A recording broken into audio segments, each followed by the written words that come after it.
ジャニーズ WEST 桐山明人とジャニーズ WEST 中間淳太のレコメン。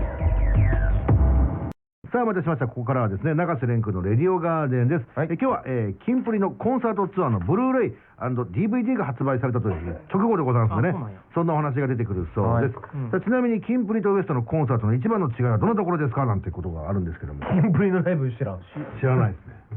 ということなんでしょうね。さあ、皆さんでじゃあ答えを考えてください。歌うか歌わんかちゃう。いや、どっちもやっとるわ。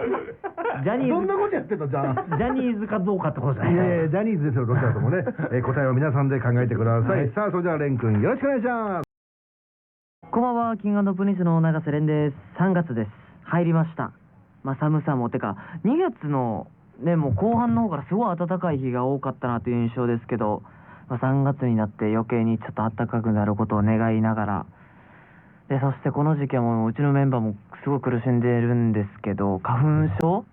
がすごいやっぱ多い。ジンとショウとか、花粉症じゃないんで、その辛さがいまいちピンとこないんですけど、街中に本当くしゃみや鼻水をすすってる方をすごい見ます。そして昨日が3月3日でひな祭りでしたけど、僕は特に印象もなく馴染みもないですね。なんか幼稚園の頃にあったけど、お人形さん作ったり、それは特になんか印象がないな。ちらし寿司食べるのってこの時期でしたっけ？ですよね。印象はちらし寿司です。それでは声もレディオガーデン始めていきましょう。今週の王国事件簿、永瀬廉そしてキング&プリンスの周りで起きた事件を見出し風に紹介し、それについて話していくトーク企画です。まず最初の見出しはこちら。永瀬久々のオフィーっていうのはオフなんですけど、すいません、ちょっとかっこいい感じで言ってしまって、かっこよくもないか、オフィーだったんですけど、結構正月は抜きとして久々に普通のそういう行事事もない時にオフィーをすごいもらって、大体それがどの時期かっていうのは皆さん分かると思うんですけど、そのブログを更新してなかったシンプルサボりらへんはまるまる更新してなかった日全部がオフィーというわけじゃもちろんなかったんですけど、その中の一部に結構オフィーがあって、でなんで事件なんですかっていう話なんですけど、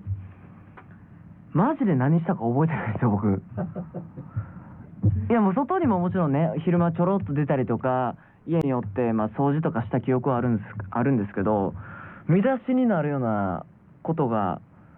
全然覚えてなくて、些細なことしかしてない。ゲームしたり読書したり映画見たり台本読んだりみたいな。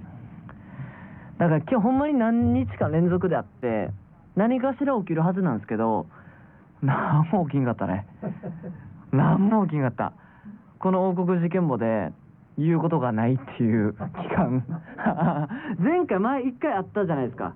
何もしてなかった。なので事件なかったっていう番組始まって以来2回目のそういう特に何もなしの時期でしたね。いやー申し訳ないな。でも1個目の見出しはこうやねんけど、次の見出しが永瀬ライブ DVD 見るなんですけど、これは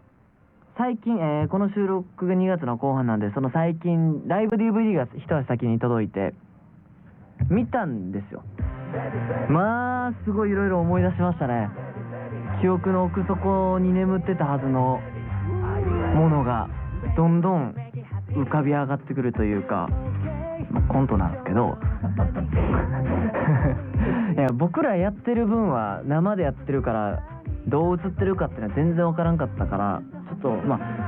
っとワクワクもしてたんですよ。例えばね、ネタ番組みたいな感じでちょっと面白い感じになってんのかなと思って見たら、結構地獄絵図でしたね。いや、一番やばいなと思ったのが神宮寺の大蛇あそこキッズと思って、でジンがさショートパンツ履いてるんですよ、お坊ちゃまの格好で。その隙間からパンツが見えたら、そこにも俺ヒヤヒヤして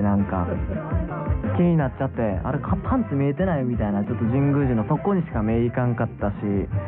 やっぱあそこすごいシュールでしたね。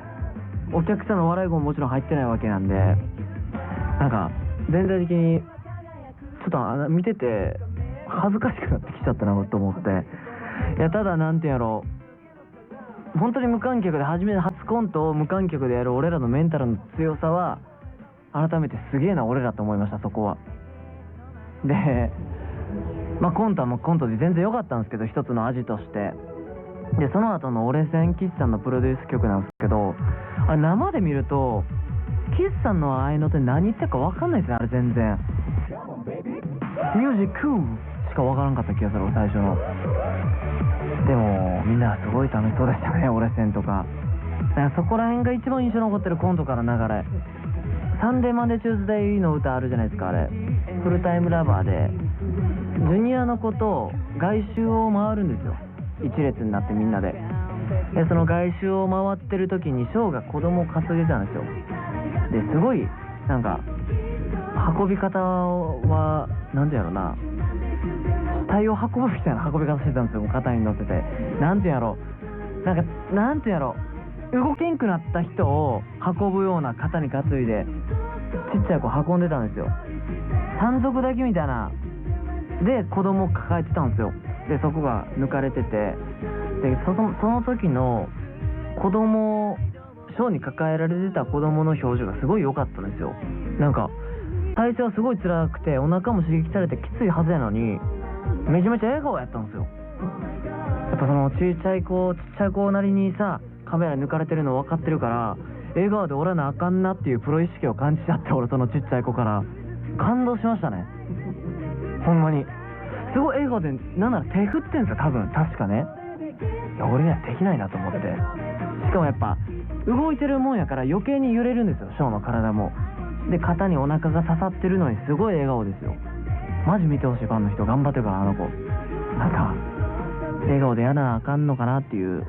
使命感をその年で背負ってるのならちょっと胸が痛くなりました。もっと素直でいいのよっていう、おろせおろせってショーの背中叩いていてもいいのよっていう感想を抱きましたね。まあでも全体的にはすごいなんか俺の髪色が明るかったですねはい。てなわけで以上今週の王国事件簿のコーナーでした。それではここで一曲お送りします。King&Princeで今君に伝えたいこと、どうぞ。